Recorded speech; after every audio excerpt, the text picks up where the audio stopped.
Welcome to the Rock You Podcast for authors, coaches, thought leaders, and speakers. Are you ready to share your message with a bigger audience and create a better world? It's time to see you, be you, rock you. All right, everyone, welcome to this Rock You Podcast interview. We're going to do this live, and we're doing this live on Facebook as well, because I have a really good friend and expert on so many different things, but we're going to do talking about words because the right words matter. And I'm going to be interviewing Richelle Wiseman. Richelle is all about words. She started her career as a journalist, then got into this crazy world of marketing. Storytelling, writing, marketing content, and copy are her idea of fun. Really, Richelle? Is that your idea of fun? Richelle teaches and coaches entrepreneurs and small business owners to write targeted, effective marketing content and copy, or she writes it for them. Her company is Inscape Communications because the right words matter. And Richelle knows how to find the right words for messaging to success. And I know that personally because I've worked with Richelle and we've been doing some classes together as well with James Lamb, one of our favorite mentors. And Richelle is with me on a mastermind as well. So, Richelle, welcome to this Rock You podcast. Thank you for having me. Richelle, as you know, Rock You Academy is all about helping thought leaders and coaches, speakers, authors to get their message out there. So words matter, obviously. And there are so many different ways to get those words out there, right? Different channels. So today I wanted to really get your insight into not just words on paper or words, that are written on the screen, but you actually have a marketing background. Tell me a little more because I'm curious. I know you as an email writer because we work together and I have you as the go-to person for emails to do it, but you've done a lot more than emails over your career starting as a journalist, correct? That's right. Yeah, so when you are trained as a journalist, you learn to understand the power of certain words and phrases and the appropriateness of using words in the proper way to convey what you need, and how the wrong word can actually create a huge number of problems for a journalist. And if it comes across as rude or as racist or as whatever. So the importance of words was really drilled into me as a journalist in my experience. And when I moved into the marketing space, then I saw it from a whole other different perspective, which is now you are trying to use words to capture people's attention, to convey what you do as a coach or an entrepreneur, business owner, whatever you do. And you're trying to do so in a way that sets you apart from your competition. So whatever is unique about you, and that involves story, because that's what makes all of us unique from one another and businesses from one another, is the story that's underlying the activity and the business and the person. So it's been this wonderful, magical journey of looking at words through the lens of story, through the lens of appealing to customers, appealing to clients, and most of all, conveying a message that's part of your mission. And those two things have to come together, your mission and your message. With your background in journalism and again, helping people with not just writing emails, but literally writing books, right? Telling a lot of their stories in a cohesive way that brings it all together. That's not always easy. We talk about emails, they tend to be little short blurbs, right? Boom. Right.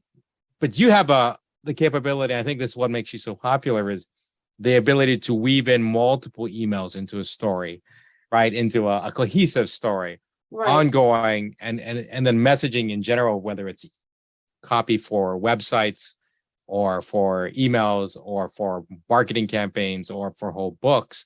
I'm betting though you've also seen a lot of the biggest mistakes that people made. What would be top 2 or 3 mistakes that you've seen coaches more specifically make when trying to tell their story?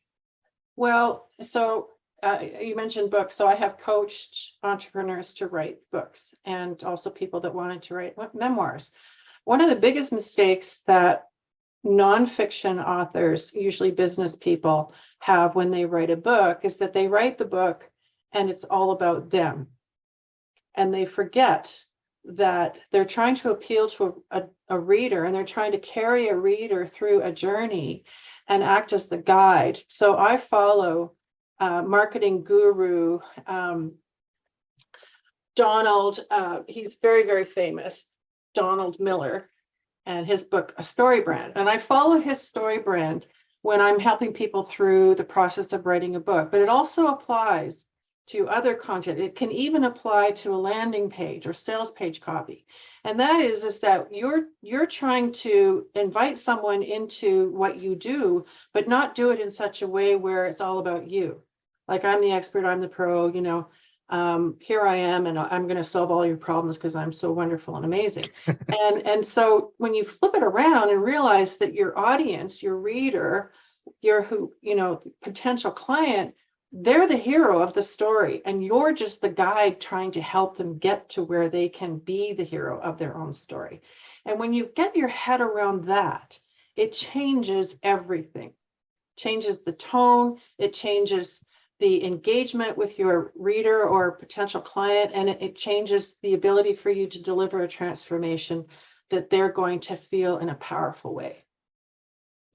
That's extremely insightful, because as coaches, and I know a lot of us have been to a number of programs out there, we're always said that we have to be the authority, right? Make sure you build up your credibility. You're seen as the authority, and you have to do X, Y, and Z, check off those boxes to be that authority. And then when we write our email copy, or we write our website copy, or any kind of marketing copy, we do tend to focus on ourselves, because we're trying to puff ourselves up at many times to impress people that we think are going to read this, as opposed to focusing on them. And I never really thought about even that copy focusing more on the hero not being me, right, or the coach, but actually being that your target audience, right? You're the people you want to support, and it does come off very differently. And in my head right now, I'm like, oh, I need to go right now and change some of my emails because again, that is kind of the motif that people are the approach. It's like, hey, make sure people respect you, but I can definitely see where that'd be an issue that a lot of us have to go back and correct, like ASAP. Right. So how do you find out, so now that we know the hero is the audience, right? People, what's your methodology? How do you go about making sure that copy speaks to that audience? So the best way I can describe is to use the example Donald Miller uses, and I use it in my book writing course. And that is, it's the example of the first episode of Star Wars, where Luke Skywalker has a problem. He's got an internal problem. He doesn't know who he is. His parents were killed. He doesn't know if he's a Jedi or not. And then he's got an external problem, which is the bad guys, Darth Vader and company. And so into his world comes the guide. The guide is Obi-Wan Kenobi, who knows Luke, knows his problems, trained his father as a Jedi. And Obi-Wan Kenobi doesn't come in to be the hero of the story. He comes in to make Luke the hero of the story. How does he do that? By giving him the tools that he needs. He teaches him how to use the lightsaber, and he teaches him about the Force. And with those two things, now Luke has what he needs to overcome his internal problems, i.e. the Force, and his external problems, i.e. the lightsaber. And then once he's been empowered by the guide just fades away. Obi-Wan is not a big character after that, right? He's done his job.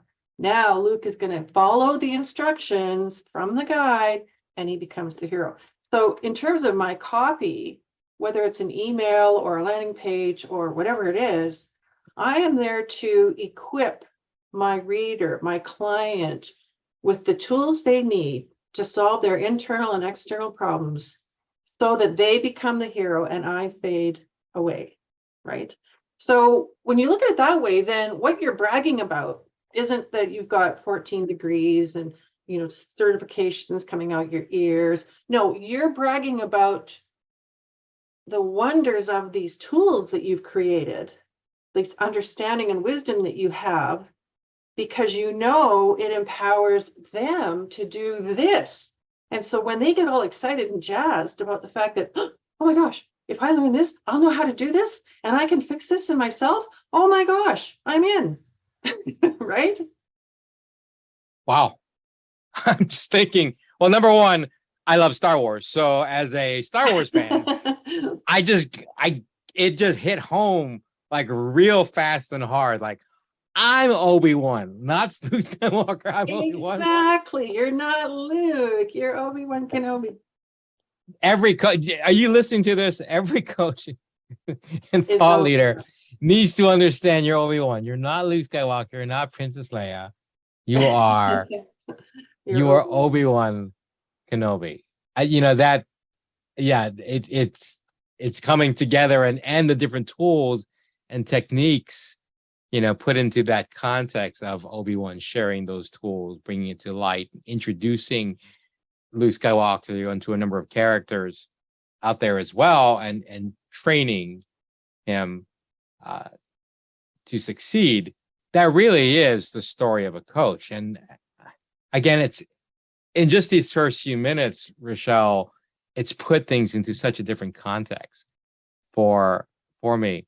Now, because you've worked in a number of different modalities, speaking of techniques and tools, you have books, website copy, obviously emails, and I know you've done a number of other different modalities in just terms of script writing, so to speak. Yep. Is there a particular channel that you're like, I wish coaches would spend more time on this rather than this other direction that might have, is there something there? Do people spend too much time on their website versus their email copy, or on a book versus their email? Is one better than the other? So I would argue that every coach should have a book. And the reason is that a book is the best way that you can lay out your ideas, all of those tools that you have at your disposal, interspersed with testimonials and success stories.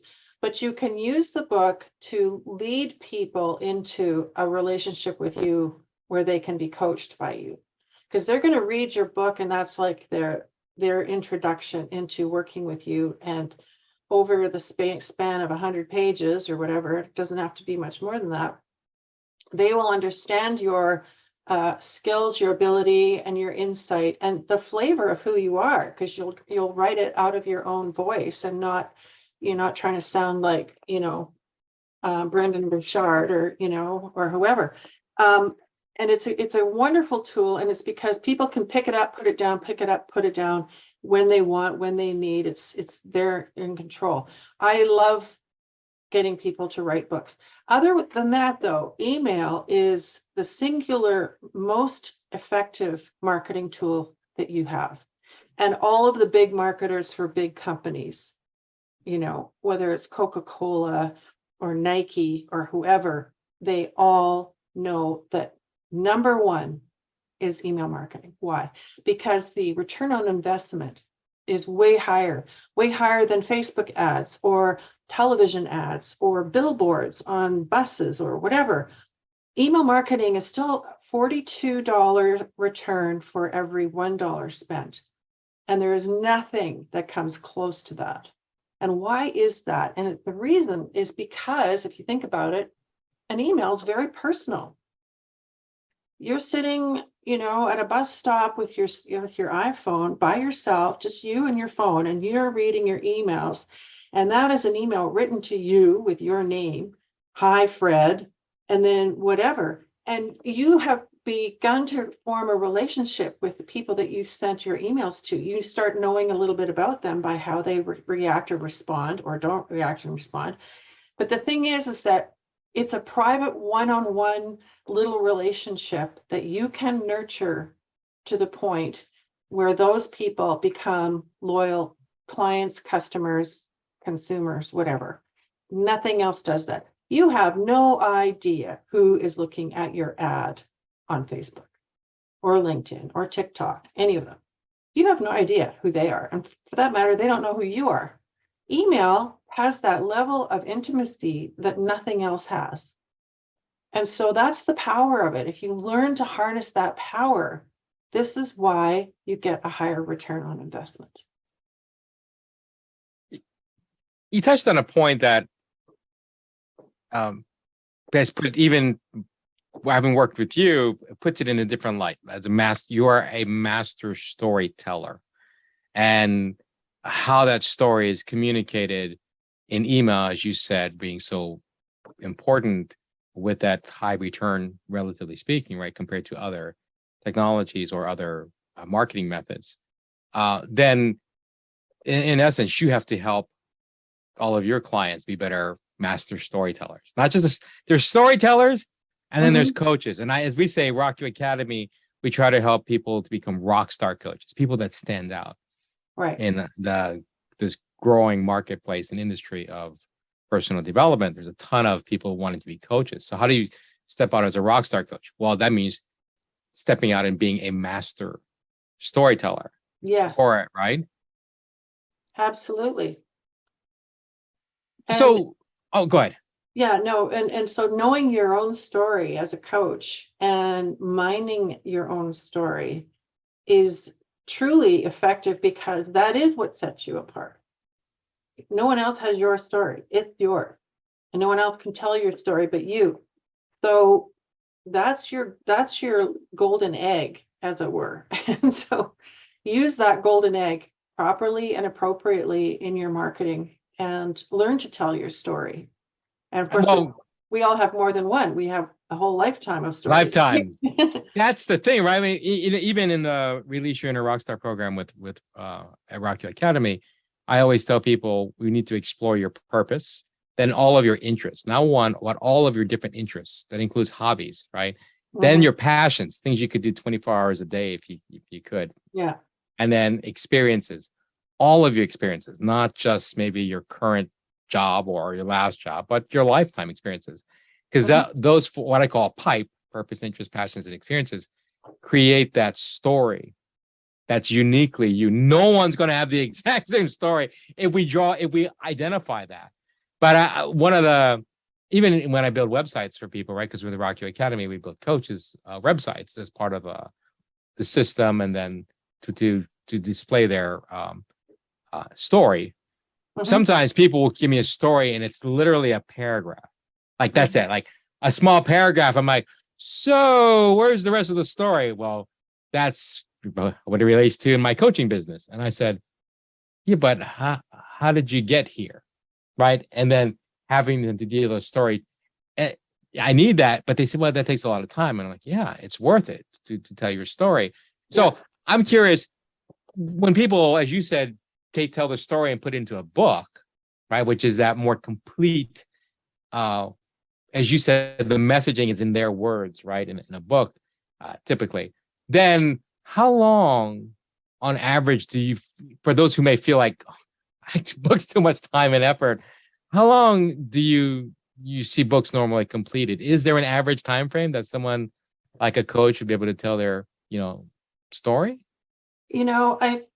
It doesn't take nearly as long as people think it does. I mean, it's like anything in life. If you're really motivated, and you're, if you're some guy who loves cars and you've got a car in your garage that you've been working on because you're, fixing it up, and it's a 1963 Pontiac Firebird or whatever, right? Well, if you're passionate about it, it's amazing how much time you're going to pour into it. Same with a book. Now, the thing is, you don't have to have every little nick and cranny covered in terms of all the life details, but you want to have enough of your story that illustrates and demonstrates why you are the way you are, how you got where you are, and all of the lessons learned along the way, all of the rough patches, all of the pain points, but all of the successes and the wins. That's the story arc you want to create in your book that's going to invite people in to identify with you and to feel that you are someone who has lived something that they have lived as well, and also that you've got empathy. And that's a huge thing. One number one quality of Obi-Wan Kenobi was to have empathy for Luke Skywalker and to say, I knew your parents. In fact, I trained your dad to be a Jedi. And here's Luke saying, I don't know if I'm a Jedi. And Obi-Wan comes along and said, your dad was a Jedi. You're going to be a great Jedi. And so it's out of our own experience. It was out of Obi-Wan Kenobi's experience of Luke's dad that he could then speak into Luke's life. So there's all of that richness in who we are that we don't usually mine and bring forward to maximize it. And that's why I love, I mean, a book can be a book, it can be 100 pages. It doesn't have to be some massive tome, you know? Right. And so people sort of get overwhelmed by that thought that, oh God, I can't write 5 pages, let alone, you know.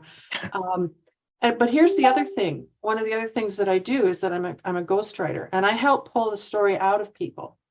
And because of my journalism background, I know how to interview people. I know how to dig deep and pull all of the gems out of them and craft it.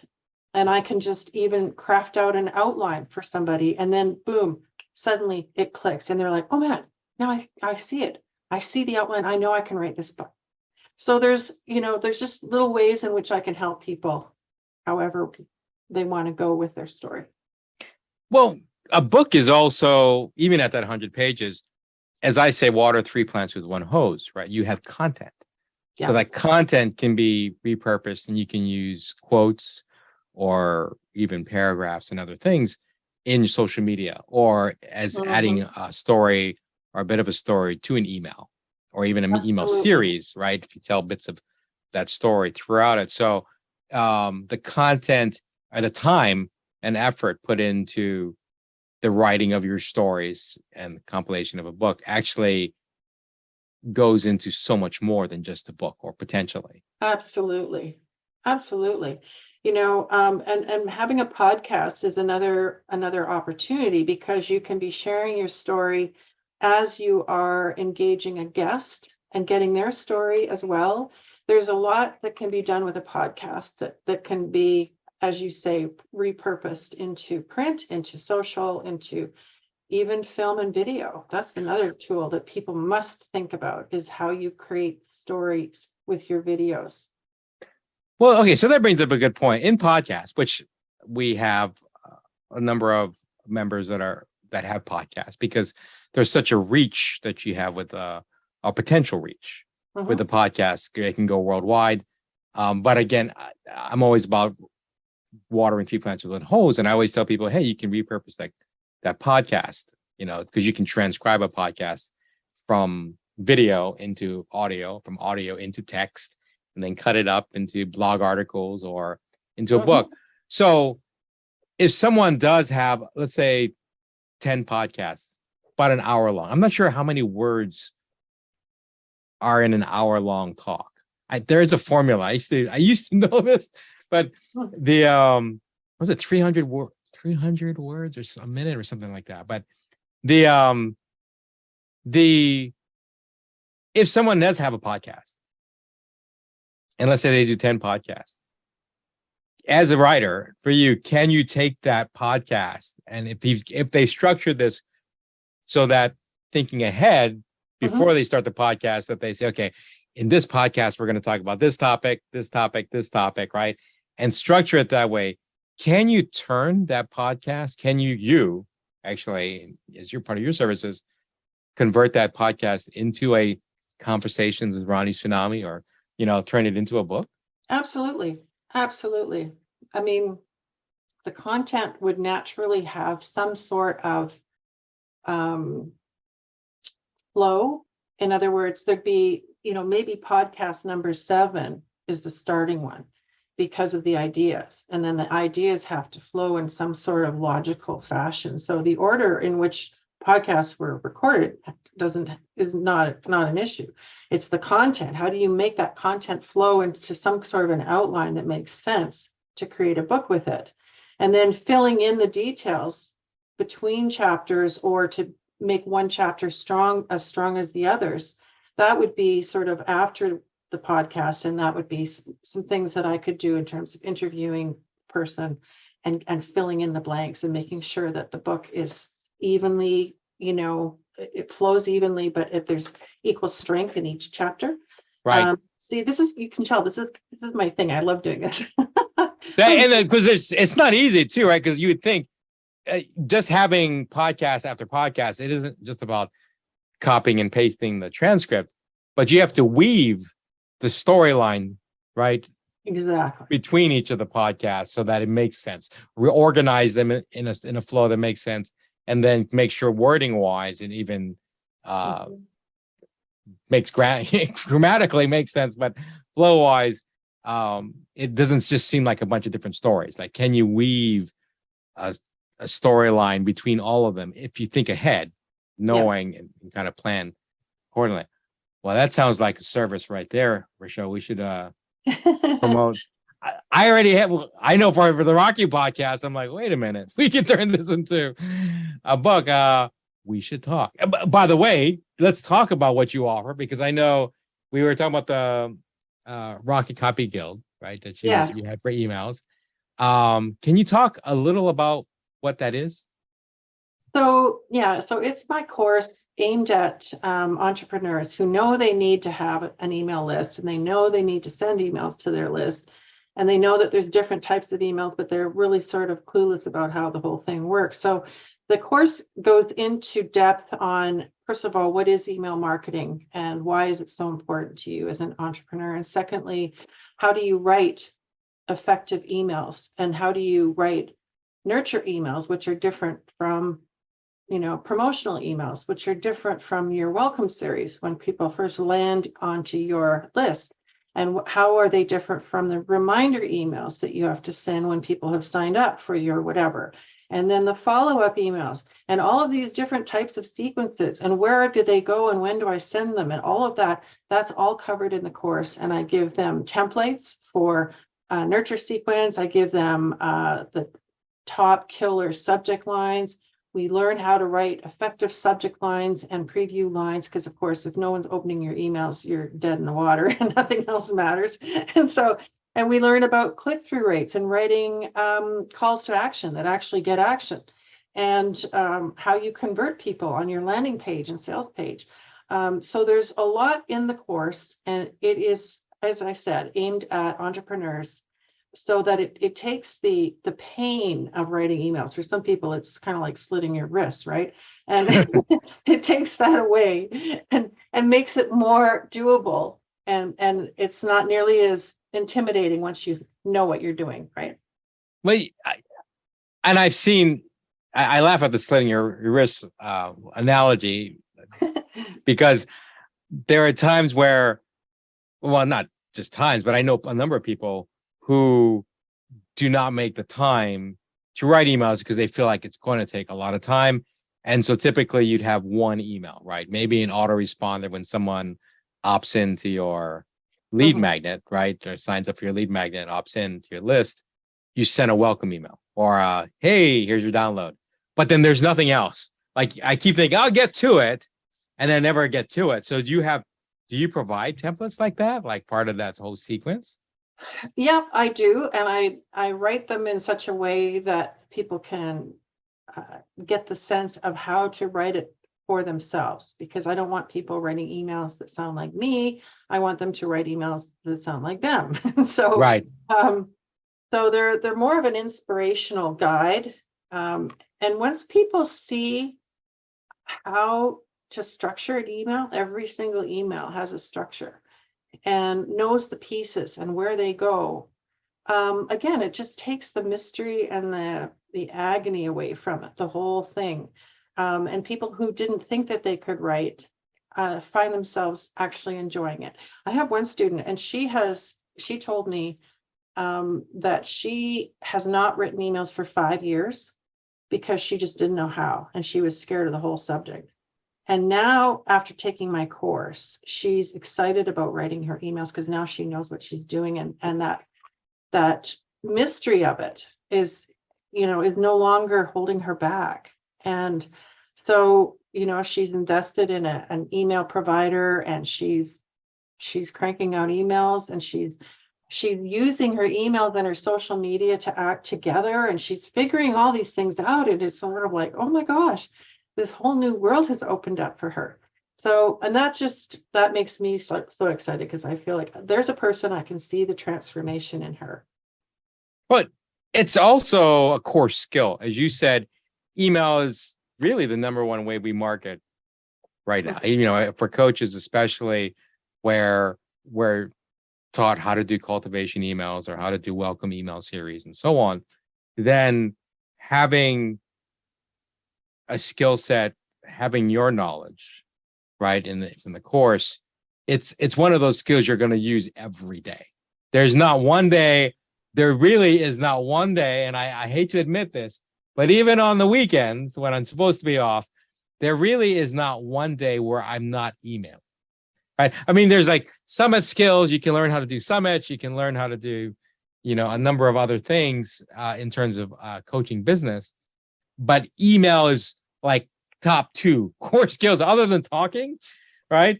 Or coaching, then writing emails. So this is one of those skill sets that you're just going to, when you learn, you take your course, that these are skills and just nuggets that you're going to use over and over and over and over. And I'm glad you mentioned that, because one of the things that I tell my students is that your emails, a lot of them you can reuse and reuse and reuse. So they are in fact asset for your business. So once you've written them, they're done. Like your welcome series, you don't have to keep rewriting, because the people that are getting the welcome series are only getting the first few emails from you, and after that they're bumped over into the nurture sequence pot, and when you've so you can reuse those same welcome emails for years if you want, right?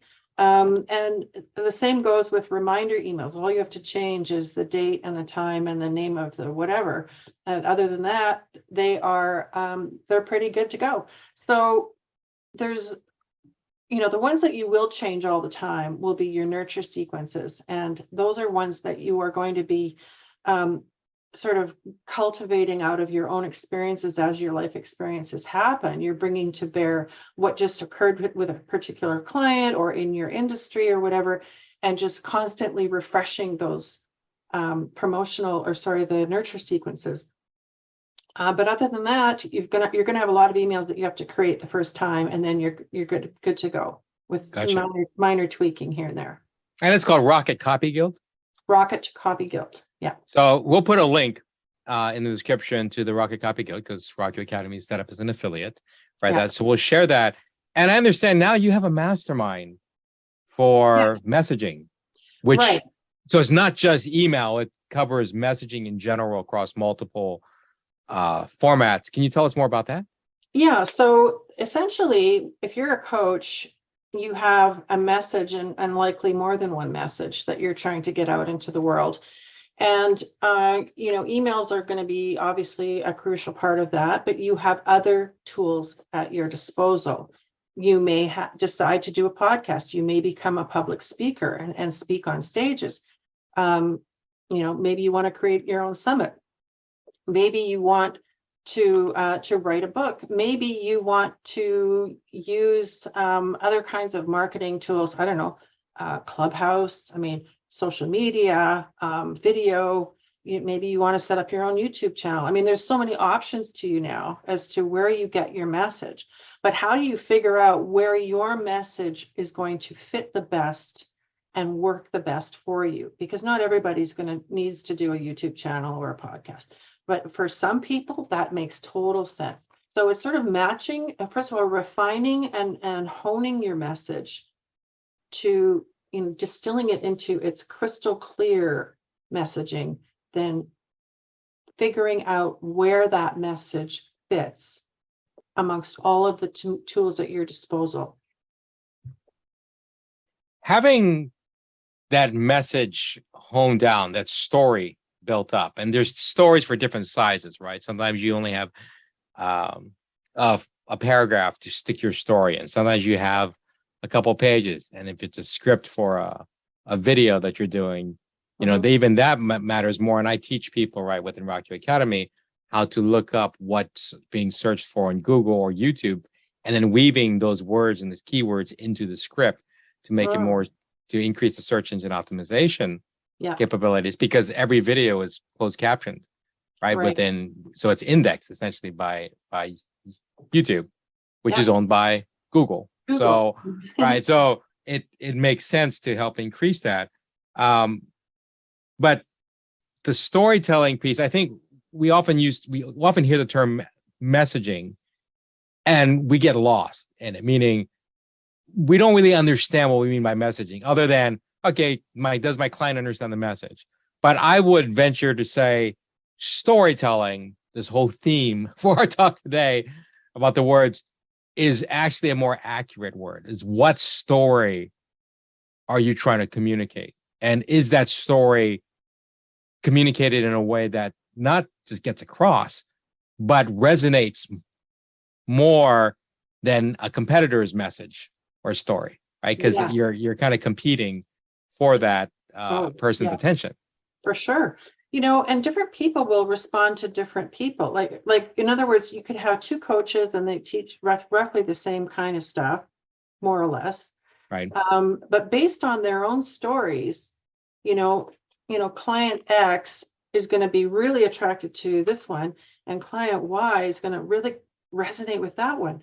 And so, the beauty of having your own story is you're going to attract the people that are going to resonate with you, but not the ones that are going to resonate with other people. And guess what? The world's a big place. There's 8 billion of us. There's a lot of folks to go around, right? So, so why not find the people that are instantly like little magnets, like iron filings that just go to you? Find those people, right? Right. That's this, and finding the people that you want to work with, because what you don't want to do is share a story and it resonates with the wrong audience, meaning the audience you don't actually like working with. And then you're like, I wasn't really trying to talk to those people. Great, I got traffic or I even had business, but it's costing me a lot of time, effort, and frustration because I'm dealing with people that I don't. And I can't tell you how many times I've come across this when someone says, hey, Ronnie, help me with my business. And I'm like, well, it sounds like you're making money. And they're like, yeah, but I'm hating my job. And I'm like, why do you hate your job?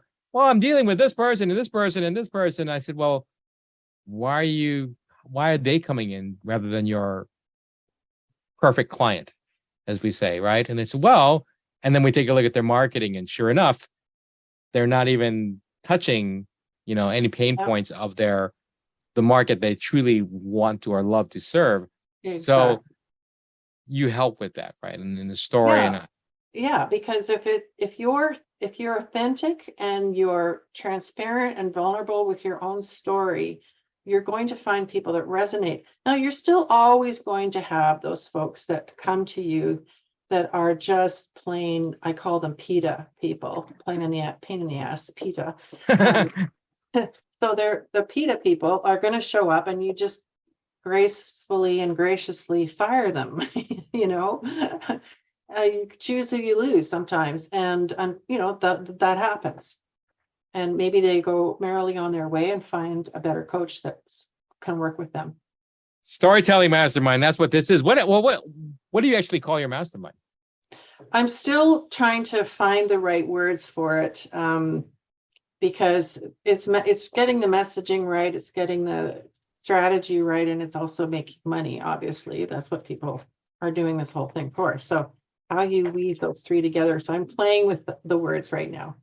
Well, when do you plan to launch it? Like, when's the I'm going to launch it by the end of October. Oh, so very soon. Yeah. Gotcha. Well, we will post that information as well. Mm-hmm. I can't tell you, Richelle, how impactful this is, for me. And it's funny because we talk all the time, right? In a program. Yet, this is the first time I really thought about the whole Star Wars idea and my role in the film, so to speak, in the film of my client's story. So yeah, I'll need to talk to you afterwards about helping me with my messaging as well for Rock You Academy. Thank you so much, Richelle. I know we'll have the Rocket Copy Guild. We'll put a link there. We'll have a link to your mastermind as well when that's out, or at least ready for sign up. But how can people get a hold of you now if they have any questions or want your services? The best way is through email. And so you can just give them my email address. And it's at Richelle@inscapecommunications.com. Got it. Richelle@inscapecommunications.com. We'll post that as well. Richelle, thank you so much for jumping on and being a part of the Rock You podcast. And I look forward to continue working with you. Lots of good stuff coming our way. And for Rock You Academy coaches, if you're in the Rocking Marketing Mastermind, keep in mind that Richelle will be coming in to help us with a few things and offer assistance there. So have your questions ready, but you don't have to be in the mastermind right now to contact Richelle, and we'll have more information available about her programs in the description with this video. All right. Thanks so much, Richelle. Thank you, Ronnie. It's been wonderful chatting. Bye. Bye-bye.